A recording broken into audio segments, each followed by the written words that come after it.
The hearing room was full. Every seat was taken. The cameras were live, and millions of people were watching from home. Reporters tapped away on keyboards. Some whispered into phones. It was the kind of day when anything could happen. In the center sat Congresswoman Alexandria Ocasio-Cortez, known to the world as AOC. She looked calm and confident, her notes resting neatly in front of her. Across from her sat Senator John Kennedy of Louisiana. Wearing his usual calm expression, glasses low on his nose, hands folded, AOC leaned slightly forward into her microphone. Her voice was smooth, almost polite, but carried an edge. "Senator Kennedy," she began, "you speak often about the economy. But with respect, can we really trust economic theories from someone with your educational background?" For a moment, there was silence. Then a quiet laugh rippled through the back of the room. Someone coughed, trying to hide their grin. The message was clear. AOC didn't need to say the names of Ivy League schools. She didn't need to mention her own economics degree. The implication was sharp. Kennedy didn't belong in this discussion. Senator Kennedy looked up slowly. He didn't flinch. He didn't smile. He adjusted his glasses and took a breath. The cameras zoomed in. "Well, Congresswoman," he said, his southern drawl calm and even. "I may not have gone to Harvard like some people in this room." He paused. The room held its breath. "But I did graduate from Vanderbilt University. I studied law at the University of Virginia, and later I earned a degree from Oxford." The quiet gasp that followed spread across the hearing room like a breeze. Some reporters raised eyebrows. Others started typing faster. Kennedy didn't stop there. "I don't usually keep score," he continued, looking directly at AOC now. "But since you brought it up..." A few people in the audience exchanged glances. The energy in the room shifted. Suddenly, the image of Kennedy as the simple, folksy senator began to change. He leaned in a little, his tone steady. "I was raised in a small town where our library was inside a trailer. The nearest bookstore was 2 hours away. My mama cleaned houses. My daddy sold tires 6 days a week. And I worked nights and weekends. To pay for school, not because I was building a resume, but because I had to make rent." The silence deepened. Even AOC seemed caught off guard, her eyebrows slightly raised. Kennedy continued, slower now, voice filled with quiet strength. "So if you think my voice doesn't belong in this chamber, I'd ask you to step outside this bubble for just a moment."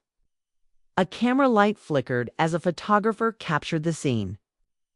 Reporters were already forming headlines in their minds. It was no longer just a hearing. It had become something else, something deeper. The room, the viewers at home, even the lawmakers in their seats could feel it. Kennedy leaned back in his chair. He didn't gloat. He didn't smile. He simply folded his hands again, as if to say, "I'm done." AOC cleared her throat. She looked down at her notes, but didn't speak right away. The moment had shifted. What had started as a subtle jab had turned into something far more powerful. For the first time in that room, Senator Kennedy's story had landed in full view of the public, not just his credentials, but the story behind them. His rise from a small-town boy to an Oxford graduate, his family's hard work, his refusal to apologize for where he came from. It wasn't just a comeback kit, it was a statement. The room didn't erupt, it simply froze. Because in a place often filled with noise, silence speaks the loudest. And in that moment, it said everything. The silence after Senator Kennedy's words lingered like smoke after a gunshot. It wasn't awkward, it was reverent. The type of silence that only comes when something true, raw, and unpolished hits too close to home. Even the cameras, which usually shifted from speaker to speaker, stayed fixed on him a moment longer, unsure whether to cut or hold. Congresswoman AOC straightened her back, her fingers tightening slightly on the edge of her notes. She hadn't Expected that answer, not the credentials, not the humble beginning, and definitely not the moral weight behind it. But this wasn't over, not in Washington. AOC looked up again. Her voice was steady, but not without calculation. "Senator," she said, "no one questions the struggle. Many in this room share it. But if you believe hardship is a substitute for economic literacy, I'd caution against equating life experience with sound policy." A few murmurs returned. Some nodded. Others watched, eyes darting between them like spectators at a tennis match. Kennedy didn't respond immediately. Instead, he gave a small shrug, eyes focused, not defensive, but engaged. Then, calmly, he reached into a folder and pulled out a single sheet of paper. "This," he said, holding it up, "is the Congressional Budget Office report from last quarter. I suggest everyone read page 14. It shows the national debt curve under your party's proposed plan." He laid it flat on the desk in front of him and looked back at AOC. "Now, I might talk like a man who pumps gas for a living," he added with a half smile, "but I read this report. I studied it. And unlike some people in this room, I didn't need a think tank to explain it to me." The audience stirred again. A few chuckles, a few scowls. AOC tilted her head slightly, eyes narrowed. "Senator Kennedy, since we're sharing credentials and origins, let's not pretend economic crises started last year. Some of us have been fighting for structural equity, while others handed tax breaks to billionaires and called it relief. For the working class, now it was Kennedy's turn to lean back. And some of us," he said, "spent years warning that printing money and punishing small businesses would have consequences. Both were seasoned politicians. Both had learned the art of delivering facts wrapped in story and story wrapped in fact." But this was becoming more than a policy debate. The hearing was meant to address the Economic Oversight Committee's next steps. But the conversation had taken a turn into something much bigger, a reflection of two Americas. One built on legacy, the other built on grit. One read graphs, the other lived them. A CNN Chiron popped up on live screens. Kennedy fires back at AOC in electrifying exchange. Economic war of worlds. Meanwhile, Twitter was on fire. Hashtags like #Kennedy claps back and #AOCV's Kennedy were trending within minutes. Clips of Kennedy talking about his mother cleaning houses and AOC referencing billionaires were already cut, captioned, and shared across feeds. Inside the chamber, a senior Democrat whispered something to his colleague and passed a note down the line. On the Republican side, aides were quietly pulling data sheets and talking points. The hearing, just 30 minutes in, had become a media battlefield. But amidst the fire and policy warfare, something else was brewing. A thread that connected both speakers without them realizing. Behind their sharp exchanges were two very different kinds of truth. AOC represented a generation of leaders rising fast, armed with degrees and platforms, passionate and unrelenting. Kennedy represented the old but deeply rooted guard, fluent in systems battle-tested by class and tradition. What neither expected, what no one expected, was how closely their stories mirrored each other beneath the surface. The moderator, clearly tense now, cleared his throat. "We'd like to return to questions regarding the proposed Small Business Recovery Act." But no one was listening. Not really. Because what had started as a routine discussion was now a headline in real time. The room had recalibrated. The stakes had shifted. And both sides knew this wasn't the last exchange. Not by a long shot. By evening, the hearing clips had aired on every major network. Kennedy's soft-spoken rebuttal, AOC's sharp precision. The exchange of words that turned a regular hearing into political theater was everywhere. From cable news to group chats, people weren't just watching anymore. They were choosing sides. In a downtown D.C. newsroom, a young journalist named Aaron Chow reviewed the footage for the 6th time. Something about the conversation still tugged at her, not just the class tension or the showmanship, but a look Kennedy gave as he mentioned the budget report. It was subtle, controlled, but to calm. "Check what's on page 14, she muttered, flipping open a PDF of the Congressional Budget Office's quarterly breakdown. What she saw stopped her. Line 17. An unexplained $2.8 billion transfer request. Tagged as category, discretionary, unclassified. The request had been proposed 3 weeks ago. Quietly passed through a procedural vote. No debate. No press release. Nothing. Erin's fingers flew across the keyboard. She pulled up economic briefing memos, scanned archived Senate hearings. Then she found something else. Senator Kennedy had actually objected to that line item in a closed-door session. The recording was classified, but the minutes confirmed it. And the kicker. AOC had been one of the members who had supported its inclusion. Why would she back that? Erin whispered. And why did Kennedy bring it up in a hearing about small business loans? By midnight, she had a rough theory that the public argument between AOC and Kennedy wasn't just ideological. It was personal, and it wasn't over education or economic theory. It was about what neither of them had said out loud, what was buried in the fine print.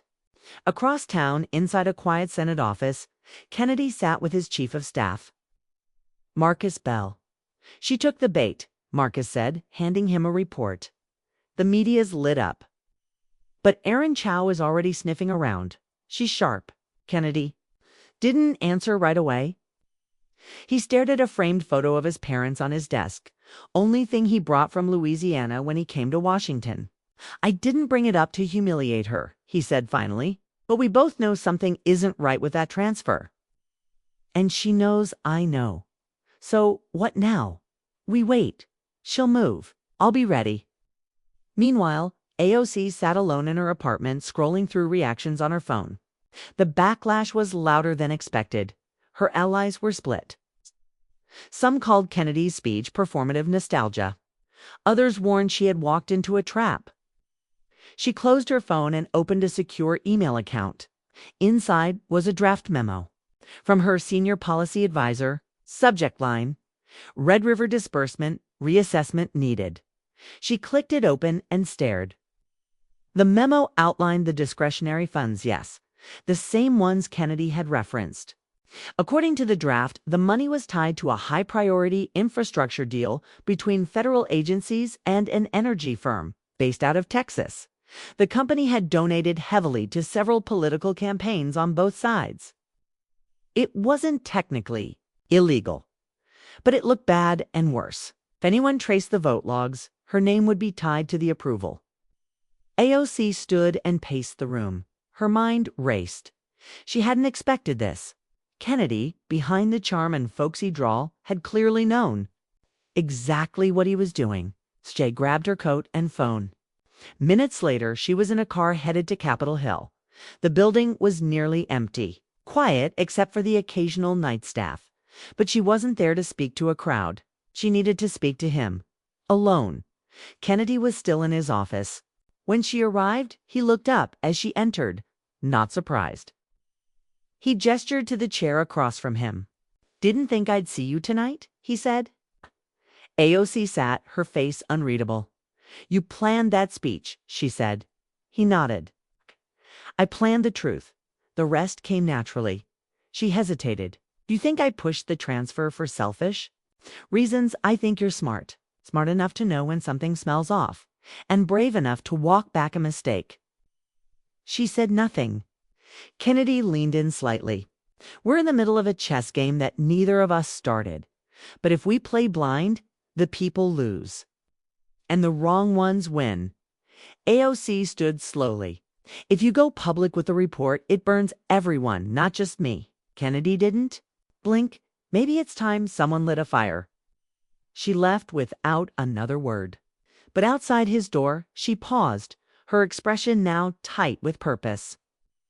Whatever game had begun between them wasn't over, not even close.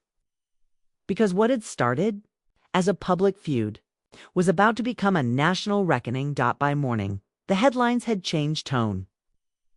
What began as a viral exchange between AOC and Kennedy was now unraveling into something darker.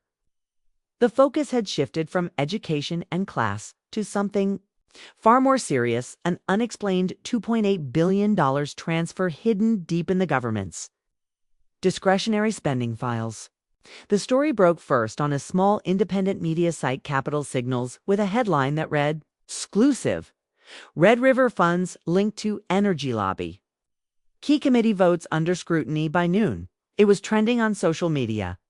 Inside the White House press briefing room, the president's spokesperson dodged a dozen questions about the funds. At the Capitol, security was tightened. Reporters chased senators down marble hallways, waving documents and shouting questions about a company named Thermatex Energy. It's an obscure Southern firm that no one outside the energy sector had heard of until. Now, Senator Kennedy was silent. So was AOC. But both were moving quietly behind the scenes in her office. AOC had gathered her senior aides and legal counsel. The leaked memo from her policy advisor had been confirmed.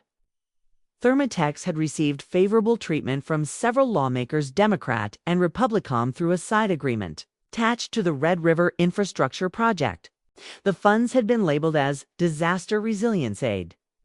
But a large portion of the money had gone untracked. "What exactly is Thermatex?" AOC asked. Her chief of staff pulled up the dossier. Formed in 2009, based in Shreveport, Louisiana. Merged with an international holding company in 2016, registered in Luxembourg. Quiet donors to several PACs, including one that backed your climate bill last year. AOC's eyes narrowed. "So I voted for this thinking it was clean." "Technically it was," her staffer said carefully. "But it was buried inside a much larger vote." Only a few people noticed the wording, and Kennedy. He noticed. That's why he brought it up. But he never leaked it. Not directly. She sat in silence for a long moment. Then, calmly, she said, "Get me Thermatex's executive records. Board members, internal lobbying disclosures, everything." Crosstown. In a dimly lit Capitol subcommittee room, Kennedy stood with Marcus Bell, reviewing old transcripts. "Why now?" Marcus asked. "Why trigger all this with a single line in a budget report?" Kennedy didn't look up. "'Cause it's about to happen again." "What is?" "The second disbursement," Kennedy replied. "They're pushing through another $1.2 billion under resilience spending next month. If they succeed, Thermatex gets another payout just in time to fund the next election cycle." Marcus swore under his breath. "And you're saying AOC was just collateral?" Kennedy shook his head. "No, she was a target, a lightning rod. They figured if she defended it, people would be too distracted by her reputation to look deeper. She didn't know, and now she knows." Later that day, an encrypted message landed in Aaron Chow's inbox. No subject. No name, just a line. Red River wasn't the first. "Look up Coppertrace 2014. Aaron's fingers flew across her keyboard. Coppertrace. It rang a bell. A defense spending controversy from a decade ago, millions redirected through a tech company later tied to a senator's cousin. The scheme was eerily similar. The trail was growing clearer and dirtier. By nightfall, AOC and Kennedy crossed paths again, this time behind closed doors in a classified briefing room inside the Capitol. She arrived first. He followed. Quiet nod between them. "No cameras this time," she said. "Not yet," Kennedy replied. "But we're running out of time." AOC pulled a document from her folder. Thermatex board member Men Dillon. He served as Deputy Secretary of Energy under the last administration. He also sat on the steering committee for the Red River funds. Kennedy placed another sheet on the table. "And here's a recording from a lobbyist last year, bragging that Thermatex had friends in both parties who know how to keep mouths shut." They looked at each other. The rivalry from the hearing felt distant, now like it belonged to different people. "You want to go public?" AOC asked. Kennedy hesitated. "They'll come after us. Hard."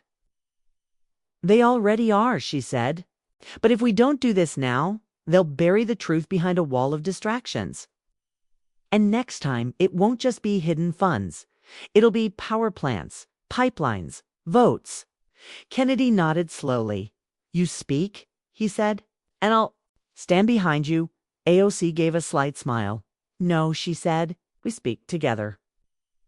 The following morning, a press alert hit every major outlet. Breaking AOC. Senator Kennedy called joint hearing on Red River Fund's massive misuse allegations. Expected the game had changed, and this time they weren't playing for sound bites. They were playing for the truth. The Capitol was unusually quiet that morning, though the air was anything but calm. Outside, media vans formed a line 3 blocks long. Reporters had already staked out positions near every possible exit. Inside, behind layers of security and red tape, preparations for the joint hearing between Representative Alexandria Ocasio-Cortez and Senator John Kennedy were underway. This wasn't normal. Democrat and Republican calling a joint oversight hearing, unscripted, unvetted by leadership. 2. The public, it looked like bipartisanship in action. 2 insiders, it was chaos. At exactly 9 a.m., AOC walked into the hearing chamber flanked by 2 aides. Her posture was straight, eyes focused, not on the cameras but on the rows of lawmakers seated before her. Kennedy followed minutes later, nodding once to her before taking his seat on the opposite side of the long wooden table. "This hearing," AOC began, "is not about partisanship. It's about accountability." She turned to the crowd. "Today we present documents, recordings, and correspondence that suggest the misuse of $2.8 billion in discretionary funds, funneled through a shell corporation with deep ties to elected officials." Whispers spread immediately through the chamber. Cameras zoomed in. On-screen graphics popped up. Red River scandal, breaking down the allegations. Then Kennedy spoke. The company in question, Ermitech, separated legally. "That's what makes this dangerous. They didn't steal. They were invited in. The rot isn't outside the system. It is the system." Gasps scattered through the room. A few lawmakers leaned back uncomfortably. Over the next hour, they presented evidence. Internal memos showing advanced knowledge of lobbying efforts. A voice recording of a Thermotex consultant joking about controlling the committee votes. During a charity fundraiser, campaign donation logs small, carefully split payments designed to avoid media scrutiny. Then came the moment that changed everything. AOC held up a printed email. This message, she said, was sent from the office of Congressman Will Stratton, chair of the Appropriations Subcommittee. It reads, "Secure the Red River line before press sniffs Itramine Thermotex. They have friends here. Use Kennedy as a decoy. Keep Cortez chasing numbers." The room erupted. Lawmakers began shouting. Stratton, seated 3 rows behind AOC, stood up, red-faced. "That email is taken out of context," he barked. "Would you like to explain the context?" she asked sharply. Stratton hesitated behind him. Aides exchanged frantic glances. One stood and left the room. Kennedy leaned forward into his mic. "Mr. Stratton, you called me a decoy. That implies you knew I'd raise concerns publicly. Did you coordinate this leak? Did you use both of us to shield the flow of money while redirecting blame?" Stratton's lips tightened, but he didn't answer. By noon, the hearing had become front-page news globally. International outlets picked it up. Financial analysts started combing through American infrastructure deals. The euro dipped. Foreign governments issued cautious statements. That afternoon, a security breach was reported inside the Energy Department's internal server. Someone had attempted to delete the Thermotex lobbying disclosures. IT flagged the incident before it could succeed. The user was traced back to a private firm operating out of Northern Virginian intelligence contractor. Meanwhile, Erin Chow published a follow-up report, Thermotex's Global Web, Secret Deals, Ghost Donors, and the Lawmakers Who Looked Away. She included interviews with 2 whistleblowers, both former staffers on the Energy Oversight Task Force, their voices distorted and identities hidden. They described a decade-long pattern of routing federal funds through strategically timed disaster legislation, always during moments of public distraction. By nightfall, panic had set in across multiple congressional offices. In a quiet Capitol hallway, Kennedy approached AOC. "They'll come after us now," he said. "Not just with words, with everything they have." She nodded. "Then we hit first." AOC handed him a folder. Inside were the names of 3 former Thermotex consultants now working for lobbying firms, connected to the Department of Defense. One of them was also a distant cousin of Congressman Stratton. "This isn't just about infrastructure anymore," she said. "It's national security." Kennedy read the names carefully. "We go public. We call for a special counsel," AOC replied. "Tonight."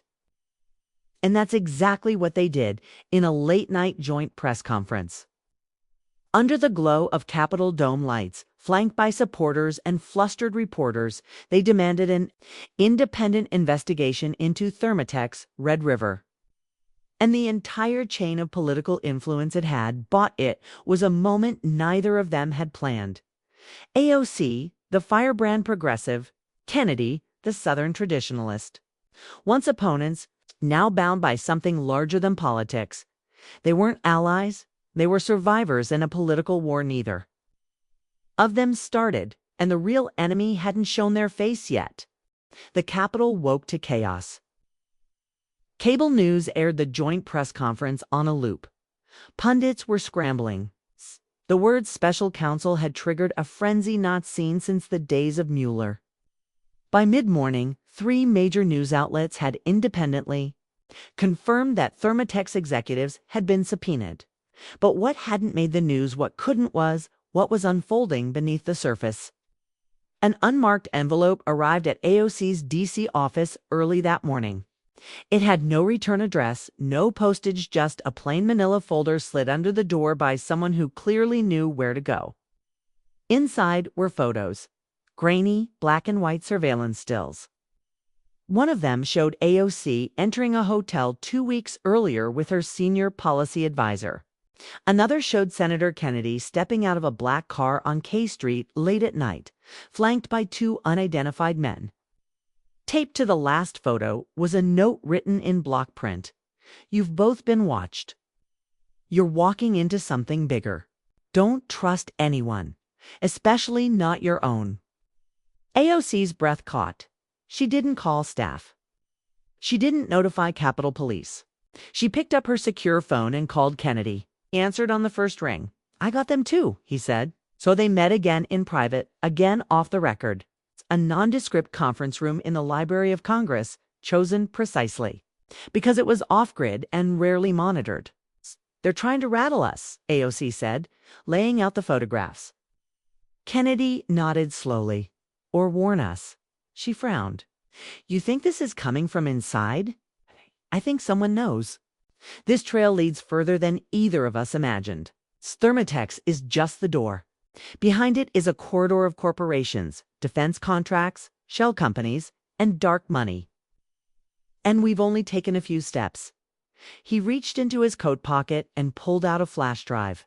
"Encrypted documents," he said. "A former DHS analyst sent them. Said the Red River funds were modeled after an earlier program operation, South Bolt." "I've never heard of that," she said. "Exactly," Kennedy replied. "Buried. Meant to fund civilian infrastructure as a front. But the money was siphoned to intelligence-affiliated private contractors." She leaned back, stunned. "So this isn't just corruption, it's covert." Kennedy looked grave. "It's institutional." Meanwhile, inside the Pentagon, a quiet meeting took place between 2 senior officials in a secure room with no windows. One of them tapped a folder against the table. "They're getting too close." "She's unpredictable," the other replied. Kennedy, less so, but dangerous in his own way. "What do we do?" First official paused, then simply said, "Delay the hearing by time. Leak something. If they won't stop on there, we'll make sure they're discredited before they go further." That same afternoon, a story dropped. Breaking. Unconfirmed allegations of ethics violation emerge against AOC aide. Anonymous source claims misuse of data access. It was baseless, thinly sourced, but effective. Cable hosts began asking questions. The right-wing media spun it into a frenzy. Social media exploded. Hashtag AOC's candle trended within an hour, despite no actual evidence. Kennedy called her, "They're starting the smear campaign." She didn't sound surprised. "I knew they would. They always go personal when they can't go legal." By the end of the day, congressional leadership had issued a statement urging restraint and careful review before assigning blame in any direction. In other words, they were backing away. AOC paced her office, angry but controlled. "They'll try the same with you," she told Kennedy in a secure call. "I'm ready," he said. But he wasn't. That night, Chief of Staff Marcus received a threatening message, a blurred photo of his family walking outside their home. No words, just the image. Marcus went pale. When he showed Kennedy, the senator stared at it for a long time before quietly saying, "They've moved into the open. This isn't politics anymore. This is war." AOC and Kennedy met again before dawn, this time with Erin Chow. She had connected the final dot. Trace Thermotex's Luxembourg. Parent company to a global firm named Valtrix Holdings, Erin said, eyes wide with disbelief. Valtrix has government contracts in 6 countries and ties to multiple lobbying firms in D.C. Their CEO once served on the board of Dinarca Defense. Kennedy looked at AOC. "I've heard that name." "So have I," she replied. Dinarca was blacklisted for price-fixing in Iraq reconstruction projects. "And now they're back," Erin whispered. "Through Valtrix, through Thermotex, through our Congress." Silence. Then Kennedy said, "It's not just about money anymore. It's about control." AOC nodded. "And we've just exposed their blueprint." The room went still. Because now they knew the enemy wasn't a person or a party.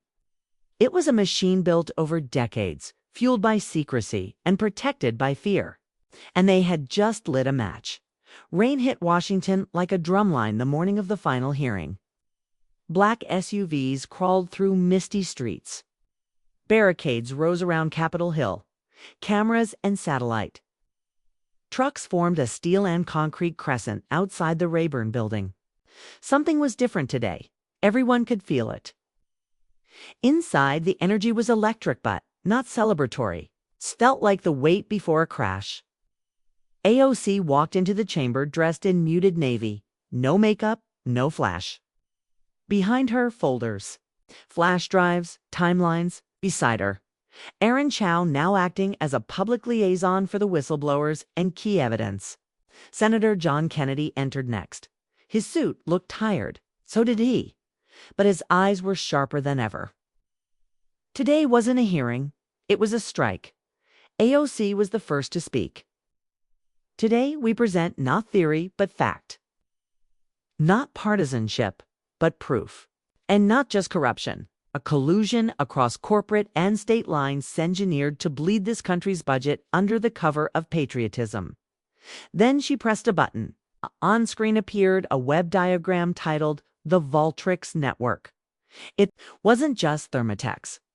It wasn't just Red River. It was Copper, Trace, Southbolt, Atlas Grove. And Canopy 17 each, a coded federal project with familiar signs. Large emergency budgets. Minimal oversight, quiet campaign donations, strategic vote placements, and ties to a single parent entity of Valtrix Holdings. Kennedy stepped forward. "I stand here not as a Republican, but as a citizen," he said, "and I want to be clear.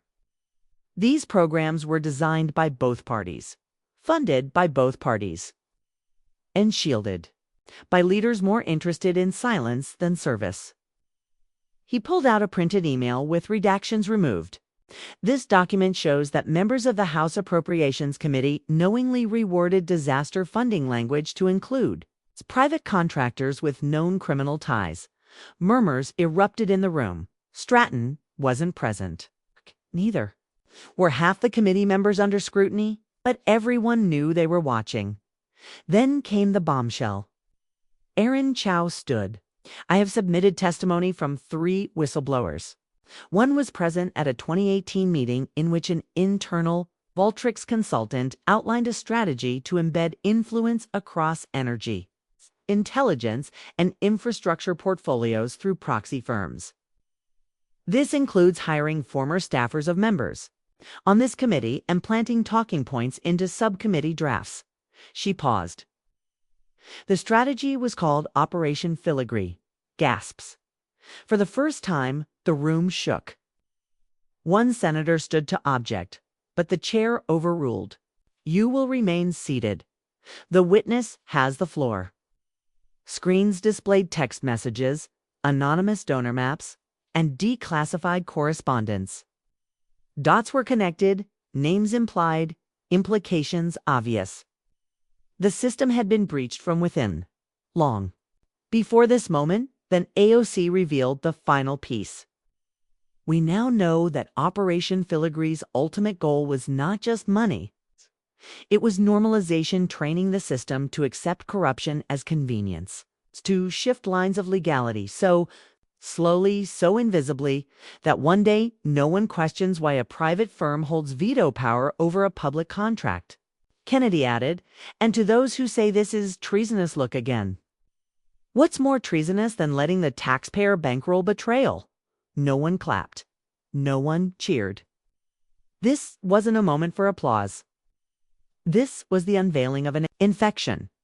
Then came the silence, but not the safe kind. The heavy kind, the kind that falls before a storm. Cameras cut back to cable studios. Social media exploded with hashtags, hashtag filigree files, hashtag Red River Truth, hashtag Val TRIX leaks. AOC walked out without looking back. Kennedy followed, hands in his coat pockets, head low but proud. In the hours that followed, a special prosecutor was appointed. Several committee members were suspended. Thermotex's offices were raided by federal agents. Voltrix Holdings' U.S. assets were frozen. A formal investigation was opened into 3 cabinet departments. Aaron Chow received a secure offer from a major publication to run an investigative desk focused on state corporate fusion cases. She declined. She had more to do first. That evening, AOC stood on the Capitol steps. In front of dozens of microphones, she said, "This wasn't about one party or one scandal. This was about the soul of our democracy. And from today forward, no budget will go unquestioned. No name unchecked. No silence unchallenged." Kennedy didn't speak that night. But a video surfaced later, taken on someone's phone. He stood at a gas station in Louisiana, talking quietly with a man who looked like a mechanic. Kennedy handed him a folder. The man nodded. People called it a legend, but it wasn't. It was just the beginning. Because what AOC and Kennedy started wasn't a takedown. It was a warning shot. And somewhere in some quiet boardroom or shadowy office, those who had played the game for too long were realizing the game had changed.